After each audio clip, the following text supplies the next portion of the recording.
You're very welcome. This is One on One, the hour where we meet the people who make this county what it is, remarkable people. And they come here, they tell their stories, and they choose their favourite music. Now, I find this really hard to believe, but it is over 10 years since my guest this afternoon became a household name as the runner-up in ITV's Pop Idol.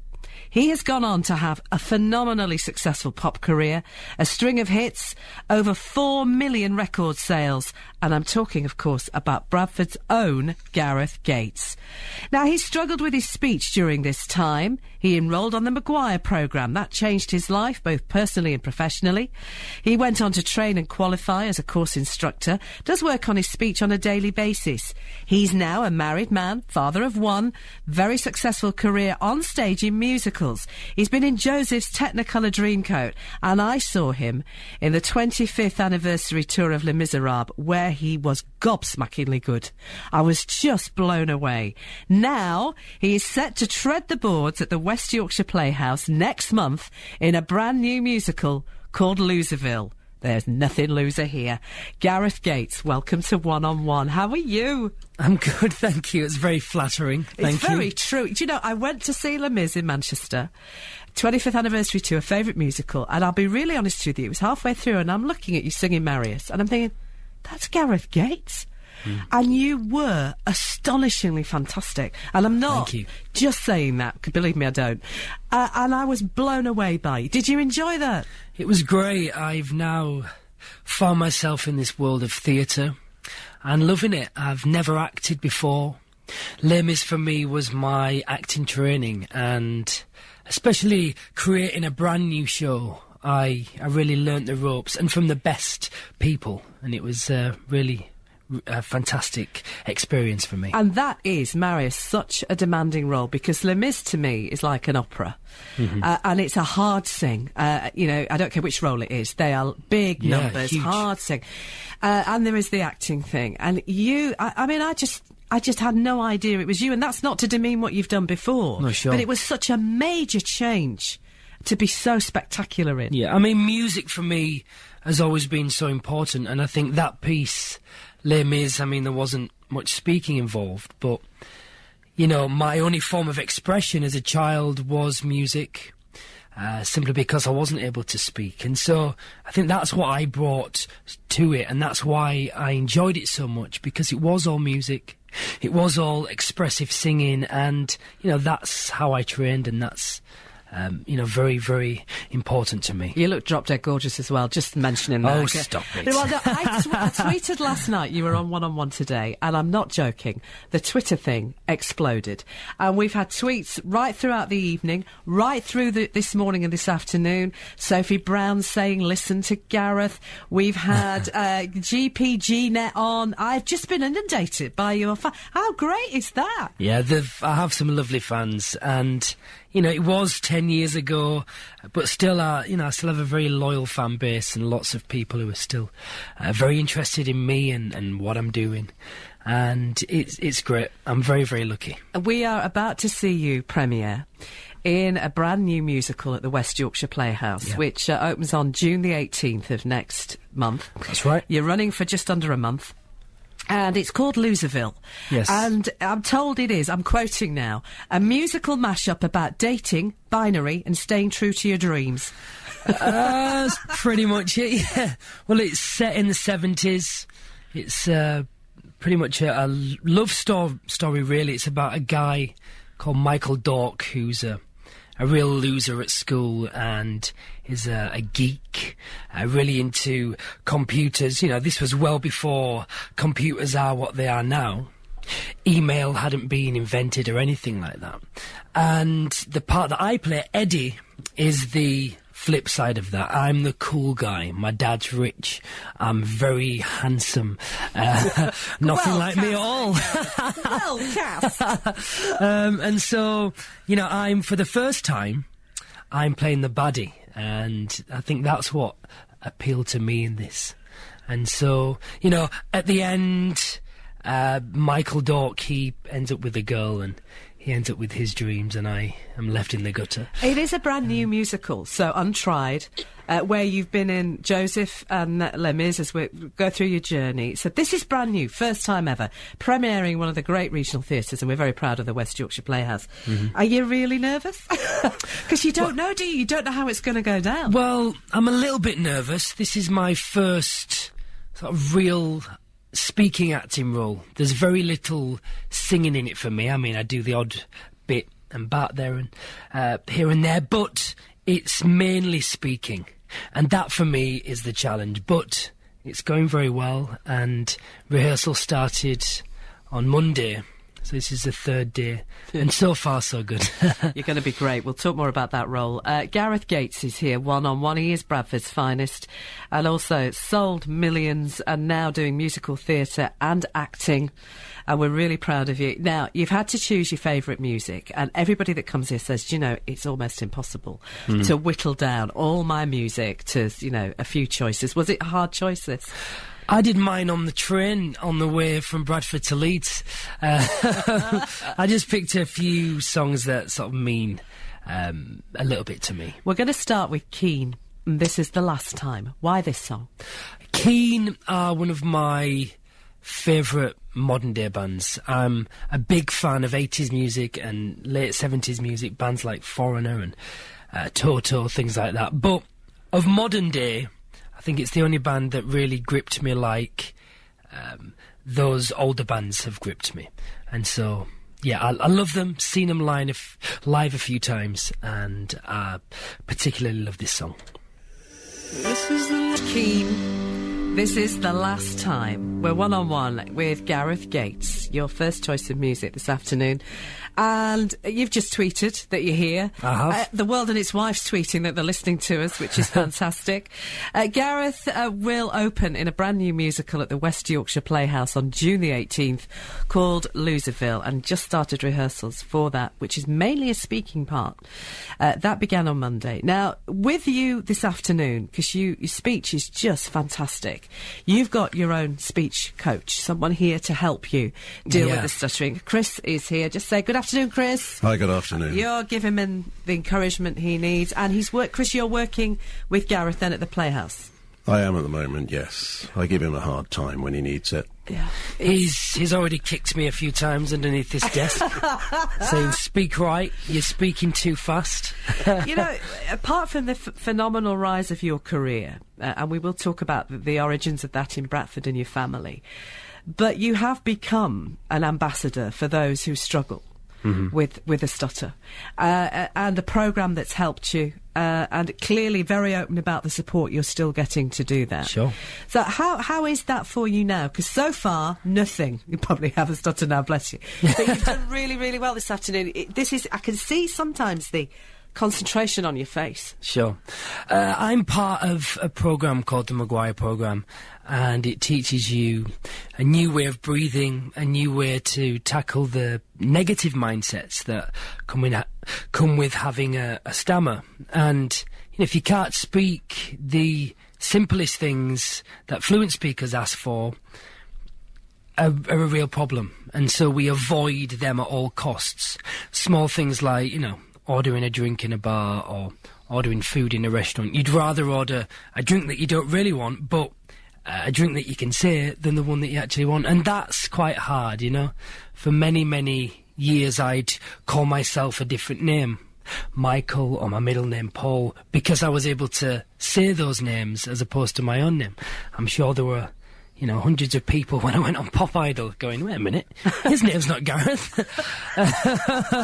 And so, you know, and those kind of things are quite soul-destroying. However, though, I'm an instructor now on the programme. I help others with their speech, like Chris is here to help me with mine. And Chris has a stammer as well. We're all part of the same programme. However, it's about each of us helping each other. It must be the most frustrating thing, because in my mind, you say the word in your head. By the time the breath comes out and the word comes out of your mouth, that there's some breaking connection. I don't know. This is just how I view it. Someone from the outside. So that in your head you're really fluent, but there's that that pause that leads to the stammer, and then that comes out. Yeah, we know exactly what we want to say, we just can't seem to say it. But thankfully this technique that we have allows us to How did get you the think words it out. affected you growing up in Bradford? Because the irony here, or maybe it isn't, is that whenever you opened your mouth to sing as a child and as an adult, there was no stammer. But every time, most of the time, you tried to speak and communicate, you were stammering. How did that affect Gareth growing up?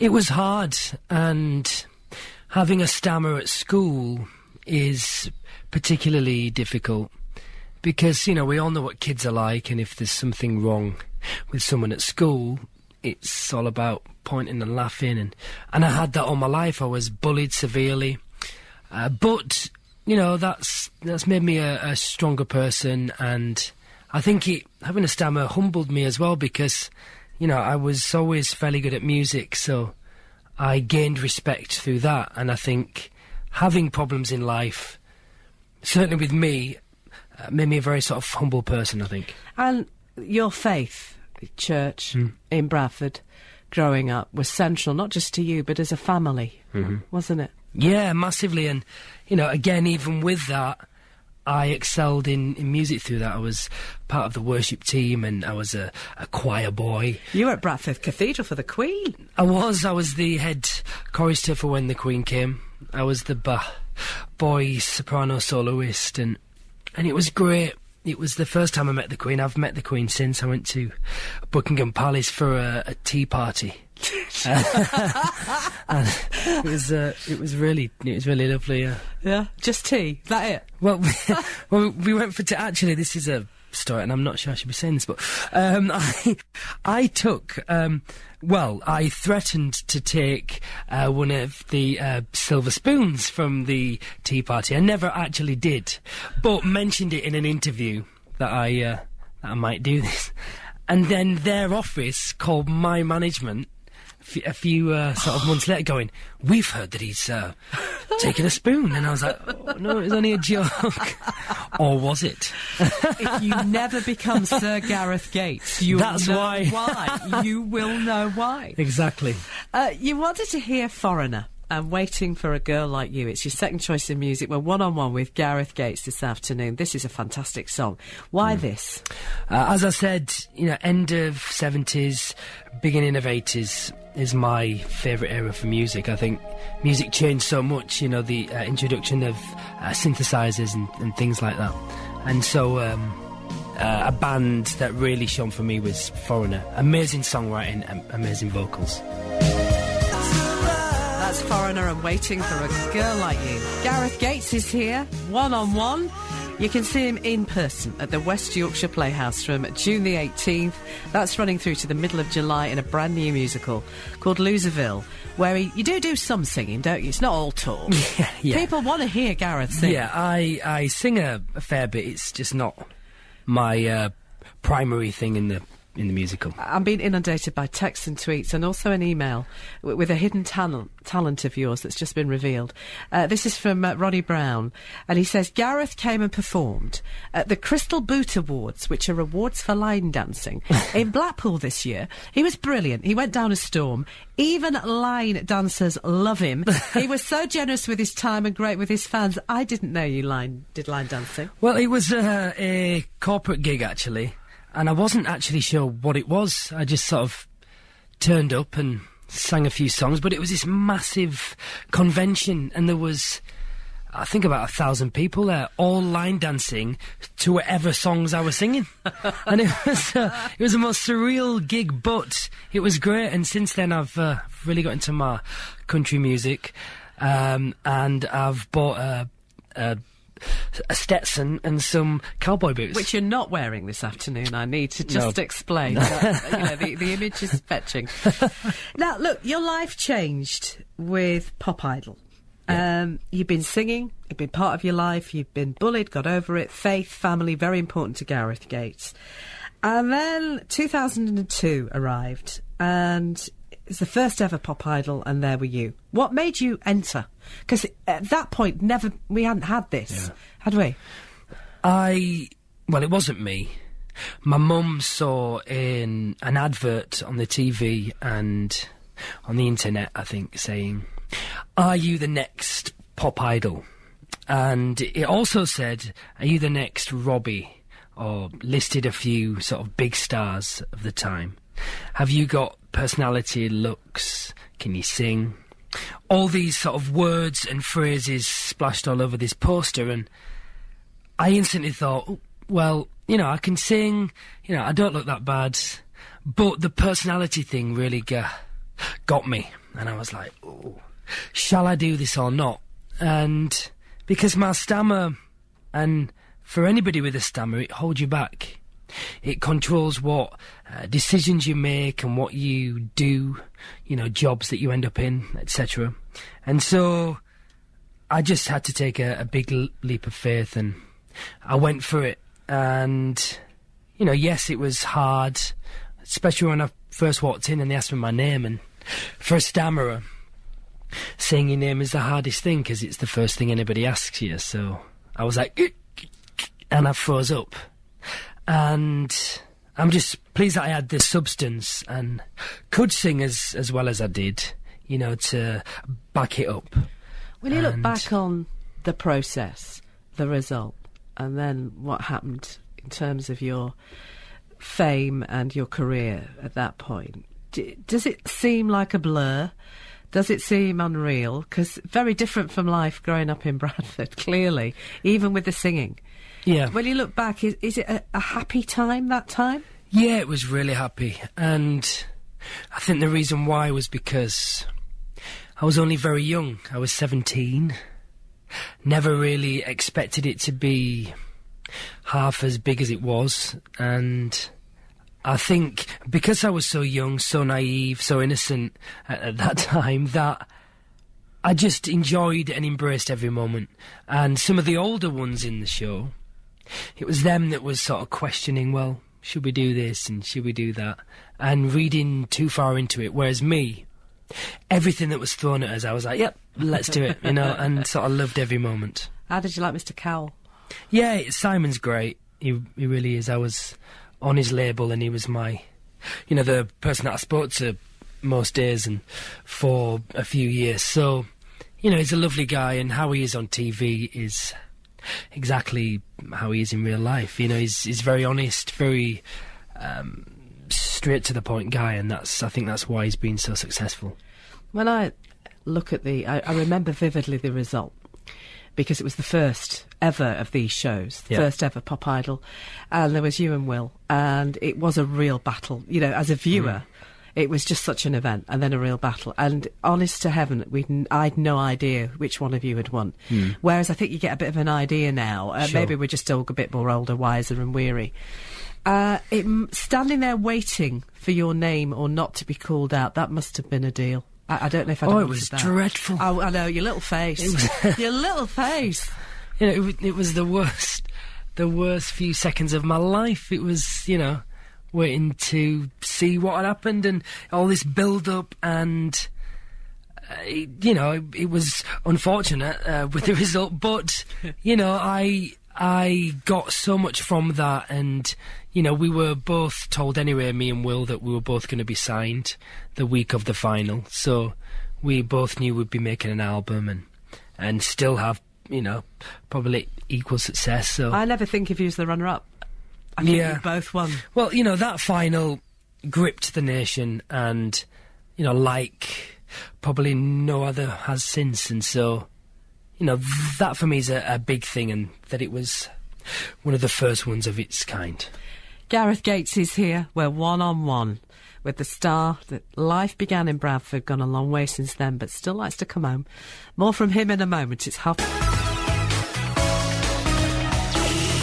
You're with BBC Radio Leeds. This is Liz Green, one-on-one with Gareth Gates. We're talking about your life, your career, you're choosing your favourite music. I'm kind of making that clear because I have a feeling that your fans, not just across the UK but globally, are listening right now, judging at the level of tweeting that's going on and texting. So anything you'd just like to say to them before we take your next choice of music? Because they're hanging on your every word, I'm telling you. I love you.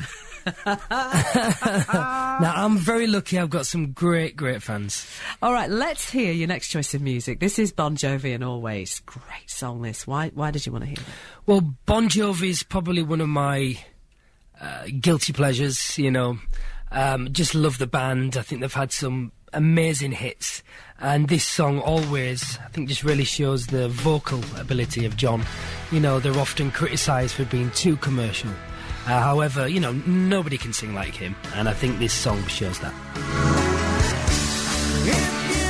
Bit of Bon Jovi and Always. One-on-one with Gareth Gates. You can see him on stage at the West Yorkshire Playhouse. A new musical called Loserville opens on June the 18th. And Gareth playing, not the sweet and innocent for a change, but the one that's a bit of a Lothario. The nasty, yeah. It's not like me at all. No, he's got a huge ego. He's very good looking. He's nasty. Where with me, I'm sweet and innocent, and yeah. Do you want to talk about Jordan or not? No. Oh, she said it. She said it. I thought I might. She slipped that one in. How much, seriously, did life for you, once you, I know you're the runner-up and Pop Idol, but you got signed, you were working with Cal, the lad from Bradford, life just went well, didn't it? How different was life? It was hugely different, you know. I was from a very, you know, humble background. I was from a great family, and we always got what we wanted. You know, but my mum and dad had to work, and whatever we wanted, Dad had to work for it hard, particularly music lessons and things like that, you know. And so I'm very thankful for that. But that hard work paid off, and I said earlier that, you know, my only form of release and expression was music, and I think that's why I excelled so much, and that's why I wanted to sit on the piano for hours and hours practicing, or my guitar, or singing in bands, in choirs, because that's where I excelled. And that's, you know, I'd write songs because I couldn't say what I wanted to say, and I think that's really served me quite well. Have you still got a faith? Is your faith still important to you? Yeah, of course it was a big part of me growing up, you know. And so, yeah, me and my family, we all sort of hold that faith. Once fame hits, and it did, and it still does, we talk about, obviously, a material change, because there's more money, and all of a sudden you're making money for things that your parents, you know, would have worked for ages for. It's one of the attractions of fame, and I understand that. But the way the world views you changes, you know, attention, fame, what it brings with you, entourage or not. I mean, you don't strike me as being an entourage guy, but all of a sudden you are someone. You're the same guy, got a fantastic talent, it's been acknowledged, the opportunities are there, but there's a different Gareth, isn't there? Well, you have to separate sort of real you from the work you know, and I think that's a fine line, you know, not to be false or to you know, act when you're having interviews like this, etc. You know, however, I've always believed that, you know, not everything in your life should be accessible for the public, you know, and that's just the way that I've always seen it. And, you know, why shouldn't it be? People have their own personal lives, and then they go to work, and that's just how it is, you know. It must be hard, though, to keep a private life, to have a life that is yours and your nearest and dearest. Sure. And you're married, you've got a child, you've had a good time, as why wouldn't any good-looking young man have a good time? But, you know, the world's hungry for news. Tabloids and magazines offer money for stories. Absolutely. It must be quite hard to put the wall around what's precious and private. Yeah, I understand that, absolutely. And I know that what I do and in the line of work I'm in, that's part and parcel. I absolutely get that. But I'm very keen on keeping something back, you know. And you managed to do that? Yeah, I always did. Good. You know, it didn't always serve me well to do that, you know. When I was younger and I was asked about certain things that emerged in the press, I thought, well, what's it got to do with you? You know, this is my life. And so, you know, things like that didn't serve me that well, and I maybe should have been a little bit more open about certain things. But I think you win, you emerge, you succeed, you get the signings, you're doing the recordings and the concerts. You know, at 17, 18, 19, it's understandable that sometimes you think, crikey, I've said too much, or I've opened the door too much. Yeah, I suppose it's forgiving that, if you like, understanding, look, I've learnt now. Yeah, and you eventually learn. I was only a kid, I really was, 17, and my life did speed up because it had to speed up, and I just learnt things about life. You know, at 17 I was thinking about money and, you know, mortgages and investments and things like that, which you don't usually think about until you, well, these days in your 30s or, you know, spend your 20s just having a laugh and not caring. And were there jaw-dropping moments because you were meeting other people in the industry that you were now a part of, selling records, over 4 million, you know, plus to date, you know, and all of that?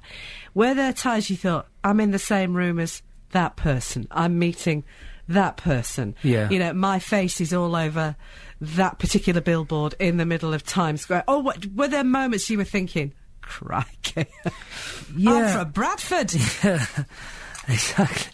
Well, I've never been a starstruck person, and you know, I've met pretty much every sort of major star. You know, I'm very lucky, but I don't see that as being such a huge deal for me. But when you do meet someone who's been successful for being, you know, amazing at something, an amazing musician, you know, I appreciate that more than just meeting a name or a celebrity.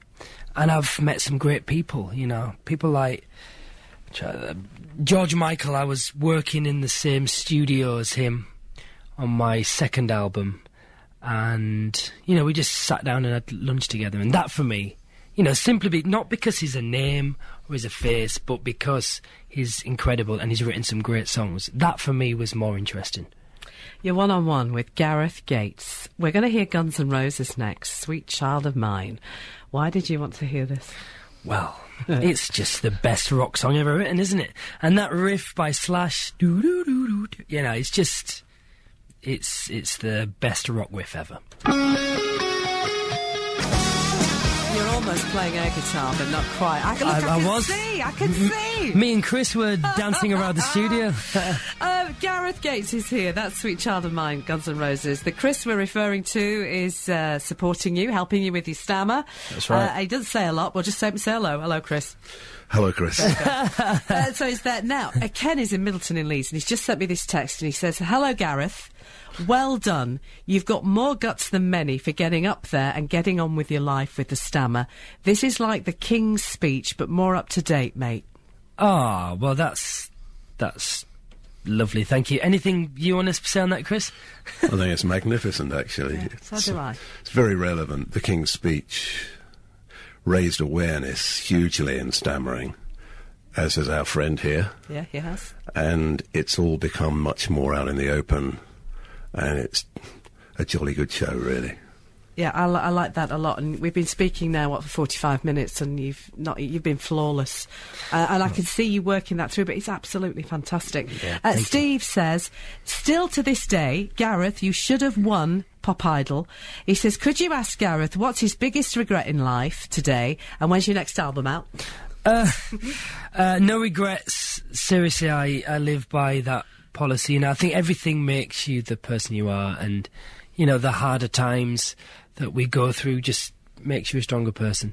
Next album, well, I've actually been working recently with my band, so I do lots of gigs, lots of corporate gigs and bits and bats with them, and I was on stage one time actually singing the last song, which was on Sweet Child of Mine. I'm a rocker at heart, really, and I was screaming it out, and it was then I thought, well, this is when I'm at my most happiest, with a band behind me. We're all interacting on stage, and these guys are great musicians, you know. And so the guitarist, in fact, the last time I was in this studio was with my guitarist Pete, And so we chatted and said, well, why don't we form a band? And, you know, not come back as Gareth Gates and band, but think about a name for the band, a new image and a new direction. And so we started to write some songs about a month ago, and we've come up with some really nice things. So you'll be in a studio doing that then? That's the plan. Okay. There's no time on it yet. We're just going to see what happens and see what we come up with. It does strike me, not only do you give back with the profile and honesty about the stutter and how you overcome that and how that's not hindered you, but you've had to work at it. You've also got a performing arts school in Bradford. That's right. To encourage young talent. Mm-hmm. And that's worked well, so much so, I don't know if this is an exclusive or not, but it's coming to Leeds. It's an exclusive. There we go, it's out there. Thanks, Gareth. We've got 4 academies around the country. I joined up with Jonathan Wilkes, who's, well known for theatre and things. And so we've got one in Bradford, Stoke, Swindon and Milton Keynes, and, all of them are really doing well. But we thought, whilst I'm in Leeds for a little while, why not open one here? And I've seen it with my own eyes. There's lots of talent here. And so the academies for us about giving youngsters the opportunity. And I think with our experience, mine and Johnny's, we can offer lots and really, bring the industry that we know and we've learnt to love and know to these kids. And so it's focusing on the 3 disciplines of performing arts: singing, dancing and acting. And if you're interested, have a look at our website. It's I have to remember this: www.gateswilkesacademy.com. All right, thank you for that. No like worries. a bit of an exclusive. Thank you for letting me plug problem. I was going to play a little bit of Adele, and you wanted someone like you. Oh, she is just remarkable, isn't she? Once every so often an artist comes along. Once every so often a song comes along that just captures the world, and I think she's done this. Also, I was on Radio 1 2 weeks ago for the biggest selling singles of the millennium, and I arrived because I thought I was second, Will being first, me being second of this millennium. And so I was there and all ready for the interview. Again, I had a speech coach, and brilliant. And then they said, and in at number 3, it's Gareth. I was like, what? So it was number 2. And number 2 was Adele. And if there's any song which I'd bow gracefully and say, OK, you have it, it's this song. That voice is amazing. Adele and Someone Like You. Gareth Gates is here. We've been one-on-one with you over the last hour. That's a special song for another reason for you.